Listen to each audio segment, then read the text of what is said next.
J'aimerais vous poser une question. Savez-vous de façon certaine si vous mourriez aujourd'hui, si vous iriez au paradis? Vous pourrez répondre, je ne suis pas sûr d'aller au ciel. Peut-être même n'y avez-vous jamais pensé, mais la Bible dit que vous pouvez être sûr à 100% que vous êtes sur le chemin vers le ciel. Maintenant, selon la Bible, vous devez comprendre quelques petites choses pour être en mesure de recevoir le salut. La première chose est la suivante. La Bible dit dans Romains 3,23, « Car tous ont péché et n'atteignent pas la gloire de Dieu. » La Bible nous dit que le péché est la transgression de la loi. Lorsque nous brisons la loi de Dieu, nous péchons. Et selon ce verset, nous avons tous péché. Je suis un pécheur, vous êtes un pécheur. Et malheureusement, il y a un salaire pour notre péché.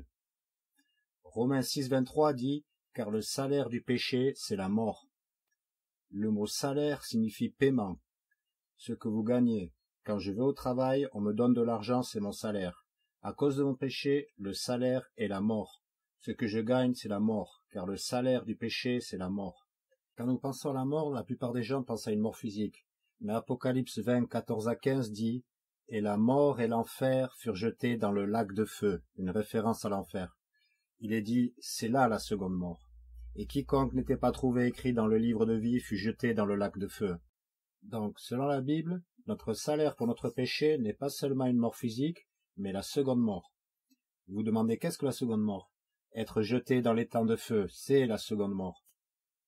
Ce que nous gagnons à cause de notre péché est la mort, une mort physique et une seconde mort qui est d'être jeté dans l'étang de feu. Apocalypse 21:8 dit « Mais les craintifs et les incrédules et les abominables et les meurtriers et les luxurieux et les sorciers et les idolâtres » C'est une liste assez mauvaise, non? Les meurtriers, les impudiques, les sorciers, la plupart des gens seront d'accord. Un meurtrier, oui, il va aller en enfer. Mais remarquez, il est dit, mais les craintifs et les incrédules et les abominables et les meurtriers et les luxurieux et les sorciers et les idolâtres, et à la fin de cette liste, il est dit ceci, et tous les menteurs auront leur part dans le lac qui brûle avec le feu et le soufre, qui est la seconde mort.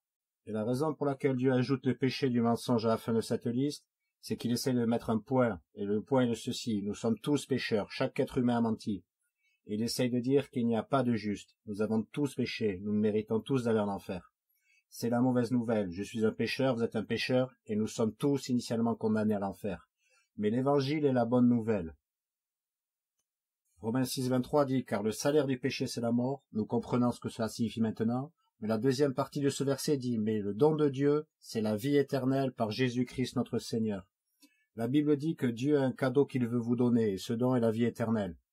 Dans Ephésiens 2, 8 à 9, la Bible dit, car par grâce vous êtes sauvés par la foi.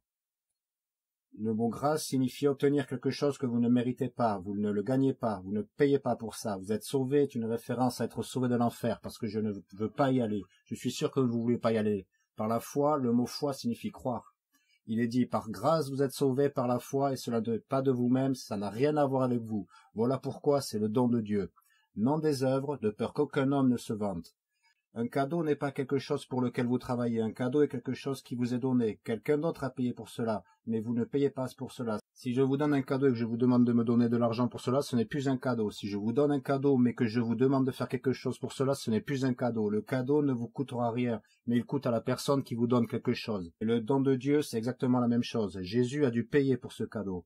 Romains 5,8 dit « Mais Dieu recommande son amour envers nous, en ce que, lorsque nous étions encore pécheurs, Christ mourut pour nous. » Jean 3,16, le plus célèbre verset de la Bible, dit « Car Dieu a tant aimé le monde qu'il a donné son seul Fils engendré, afin que quiconque croit en lui ne périsse pas, mais ait la vie éternelle. » L'évangile est ceci, Jésus-Christ est né d'une vierge. Il a vécu une vie sans péché, il n'a jamais péché, n'a jamais rien fait de mal. Il est mort sur la croix et est enterré. La Bible nous dit que son âme descendit en enfer pendant 3 jours et 3 nuits, et il est ressuscité des morts, pas pour payer pour son propre péché, parce qu'il n'avait pas péché, il est mort pour nos péchés. Et vous voyez, c'est déjà payé. Le cadeau a déjà été payé. Maintenant, vous devez comprendre ceci à propos du cadeau. Jean 3,16 dit, la vie éternelle, le don est la vie éternelle. Le mot éternel signifie qu'il va durer éternellement, la vie qui va durer éternellement, il n'aura jamais de fin. Jean 3,15 dit, la vie éternelle. Éternel signifie qu'il ne finira jamais. Jean 3,36 dit, la vie éternelle. Romains 6,23 dit, la vie éternelle. Tout au long de la Bible, vous trouverez ce concept. La vie éternelle, la vie éternelle, la vie qui durera pour toujours, la vie qui ne finira jamais. Selon Jean 3,36, vous l'obtenez au moment où vous croyez. Celui qui croit au Fils a la vie éternelle. Maintenant, certaines personnes pensent, je peux recevoir le salut, mais une fois que je l'ai, si je fais quelque chose de vraiment mauvais, comme l'adultère, comme assassiner, se suicider, alors Dieu va m'ôter le salut. Mais s'il enlève, ça ne dure pas éternellement. Nous devons comprendre que le salut n'est pas quelque chose que nous gagnons, et une fois que nous l'avons, ce n'est pas quelque chose que nous gardons. La Bible dit dans Tite 1:2, dans l'espérance de la vie éternelle, que Dieu, qui ne peut pas mentir, promis avant le commencement du monde.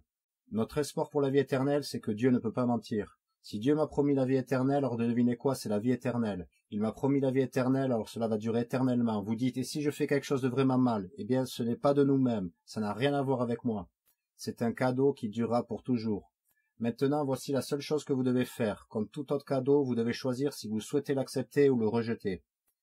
Vous pouvez vous demander comment puis-je accepter le cadeau de Dieu? Romains 19 dit ceci, que si, il est dit si, parce que vous avez le choix, il est dit que si tu confesses de ta bouche le Seigneur Jésus, le mot confesse signifie admettre. Admettre quoi?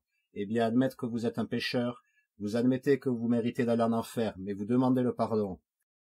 Il dit, si tu confesses de ta bouche le Seigneur Jésus, mais il demande plus que de dire des mots. Il dit aussi, et que tu crois dans ton cœur que Dieu l'a ressuscité d'entre les morts. Vous croyez que Jésus-Christ est mort sur la croix, a été enterré et ressuscité de la tombe en paiement pour vos péchés. Il dit que si tu confesses de ta bouche le Seigneur Jésus et que tu crois dans ton cœur que Dieu l'a ressuscité d'entre les morts, la Bible dit, tu seras sauvé. Il n'est pas dit que vous pourriez être sauvé, il n'est pas dit que vous avez l'espoir d'être sauvé. Dieu dit, je vais vous sauver si tu confesses de ta bouche et crois dans ton cœur. Notez que vous ne devez pas aller à l'église, il n'est pas dit que vous devez vous faire baptiser, il n'est pas dit que vous devez vous repentir de péché, il n'est pas dit que vous devez faire quoi que ce soit, simplement croire en lui et demander de vous sauver. Croyez cela dans votre cœur, si vous croyez que Jésus est mort sur la croix pour vos péchés, qu'il a été enseveli, qu'il est ressuscité de la tombe et qu'il veut vous donner un cadeau, la vie éternelle, alors pourquoi ne confesseriez-vous pas de la bouche maintenant? J'aimerais vous aider à former une prière. Si vous croyez cela, pourquoi ne prierez-vous pas avec moi maintenant? Cher Jésus, je sais que je suis un pécheur, je mérite d'aller en enfer. S'il te plaît, pardonne-moi de tous mes péchés et donne-moi la vie éternelle. Je ne crois pas en mes œuvres, je ne crois pas en la religion, je crois seulement en toi. Merci de m'avoir sauvé. Amen. Si vous avez prié cette prière et croyez dans votre cœur, selon la Bible, vous êtes maintenant sauvés, vous avez la vie éternelle. Félicitations.